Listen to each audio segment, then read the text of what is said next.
How to get a girlfriend. First impressions are everything, so get your phone ringing with these tips. You will need a haircut, a shower, deodorant, cologne, a toothbrush, dental floss, mouthwash, a job, and manners. Step 1. Look your best.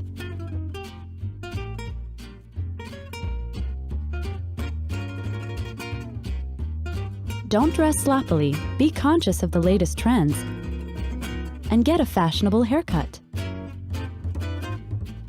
Step 2. Maintain good hygiene. Shower daily, wear deodorant, and finish with a splash of cologne.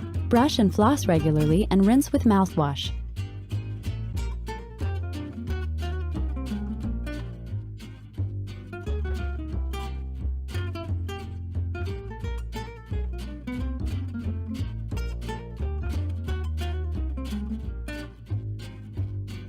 Quit smoking, now. Step 3. Don't be too aggressive. Show interest, but don't call every day or at all hours.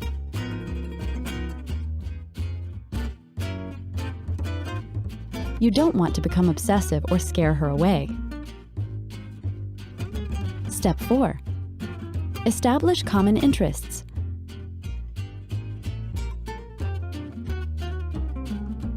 Unless you're a magnet, opposites don't really attract.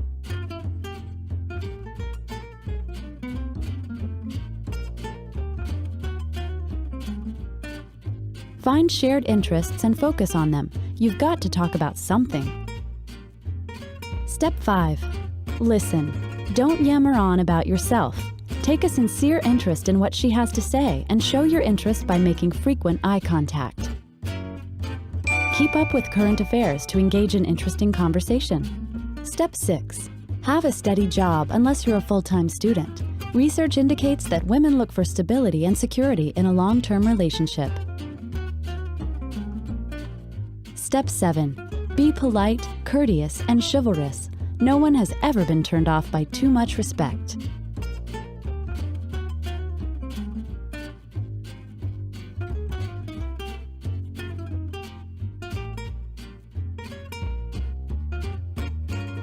Did you know? Oily skin holds the scent of fragrances longer than dry skin. Okay guys, first kiss. Now, this can be a very intense scenario. We're here to make it less intense. For my first kiss, it was very much a part of a group orchestration, which is common if you're a teenager because we all hang out in groups of 12 to 18. For some reason, it's like a cuddle mentality. So they'll probably be in on the fact that it's your first kiss with someone and they may want to get involved. This can hurt, this can help. For me, it was a little bit of both, little symbiosis there. Eventually, obviously I was left alone with this person, but the group really wanted to get involved and they sort of slowly made it very obvious. It was a New Year's thing, very cliche, and they all slowly left the room and left us alone. And it was cute and romantic, but also a little scary. I would say don't succumb to the pressure of the group, but also have fun with it. They're just being silly. They want you to have a good time if your friends are involved. I would just say don't put pressure on yourself and enjoy it. And the other person's probably nervous too, especially if you're a youngin'. Mm-hmm. I was aged 10 and 6, oh, nice. 16. Well, I remember so I was a little nervous. My first kiss was very awkward. It wasn't like a date thing. It was I went to this party and it was when I was a sophomore in high school and I got drunk and there was this cute little Brazilian girl named Marcela Oliveira. Hi. It was strange because we were both drunk and we started making out and it was, tongues were everywhere because it was just sloppy sophomore year of high school. And I remember I had just eaten a lot of peanut M&Ms that day and then she commented on it and she was like, your mouth tastes like chocolate. So I felt like I had to tell her why. I don't know why I thought that was a good idea. I wouldn't be upset if you tasted like chocolate. Well, would you be upset if I said, I just ate a lot of peanut M&Ms, because that's what I did, and we stopped kissing. That turned it off. Yeah. Okay, guys, don't mention your snacks prior to the kiss, apparently. But what I will say is a good way to go about a first kiss, if you're on a date, if you're on a first date and you're at the point where the date's coming to a close, maybe you're at the car and you're filling your keys. Yeah, exactly. I was just going to go for it. Just do something light very light. Don't use tongue, don't use anything. Just kind of go in very gently. Let her come to you for the last 10%, you know, the 90-10 thing. I like And, 91-9. Exactly. So here, let me demonstrate. Okay, I had a lot of fun tonight. Me too.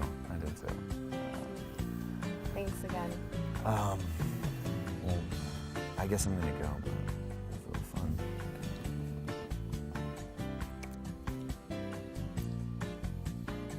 All right, good night.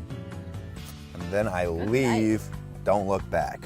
She's gonna be like, why didn't you She's look like, what just back? happened to my mouth? And she's gonna want it more, so. Yeah, that is good. The non-aggressive approach is always the way to go. How to tell your boyfriend he's a bad kisser.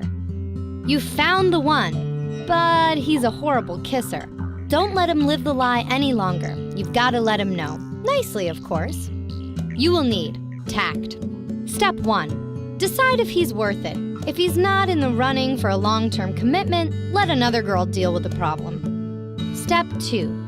Take a cue from journalists who lob softballs at interview subjects before throwing them a curve.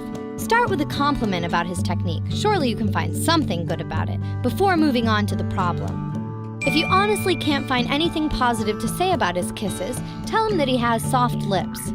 Step 3. Here's a linguistic trick. Don't say, you have such soft lips, but I wish you wouldn't give such wet kisses. He'll forget the compliment. Instead, seductively coo, you have such soft lips, and I'd love it if your kisses weren't quite so wet. Step 4. Show him how you want to be kissed. It'll be more fun, less humiliating, and infinitely more effective than asking him to stop lapping your face like a dog. Step 5. Take some blame by saying, we need to work on our kissing. Step 6. If you've told him nicely and shown him seductively, and he's still grossing you out, reconsider. Kissing poorly is bad enough, but being a bad listener or just plain stupid might mean he's not the guy you thought he was. Did you know? As early as 1500 BC, Sanskrit texts from India depicted tongue kisses and their effects on young maidens. Hey guys, my name is Shallon, and I am here to help you with all the questions you might have about love, lust, romance, and everything in between. For more, visit me on Twitter at Downtown Shallon, or be sure to check out my website, shallononline.com. Ah, ladies, is there any worse place in the dating landscape than the barren, hideous purgatory that is the friend zone? No, there's not. If you have a big crush on one of your guy friends, I'll tell you how to get out of the friend zone and into the girlfriend zone. Number 1, don't talk to him about other girls. I know that this is so hard because in your mind you're thinking, if I give him really bad advice about his girlfriend, they'll break up and he'll be mine. But it doesn't really work that way. He'll just start to see you as a therapist and not a girlfriend. And nobody wants to date their therapist. Also, look like a girl. You don't have to completely destroy your style, but adding a few girly touches, some brighter colors, perfume, makeup, nice hair, this will all help him see you as more than just one of the dudes. Men are hardwired to see women as potential mates, so help him with this. He wants to see you as a woman, he wants to. Just lead him down that path. Also, don't be too available. That's a classic mistake, keeping you in the friend zone. You're hot and you're in demand, you're on the scene, you got a lot of cool stuff to do. I mean, that's what he should think anyway. He does not need to know that you've been at home for 4 hours watching Glee on Hulu. He does not need to know this. You can be a little bit more mysterious. So if he asks you, what did you do today? Oh, you know, I had a bunch of things and like this event, whatever, it was no big deal, red carpet, paparazzi. Let him think that you are very in demand. Another big mistake girls make when they're trying to get out of the friend zone is inventing a guy, or maybe not inventing a guy, to try and make him jealous. This only works half of the time. It's a big gamble. So if you start talking to him about other guys, this might make him jealous and all of a sudden he'll start to see the romantic potential that you two have, or he could start to feel like your therapist, which doesn't work either. So remember, don't be his therapist, add a few feminine touches, be busy, and be confident. You'll get out of that friend zone like that.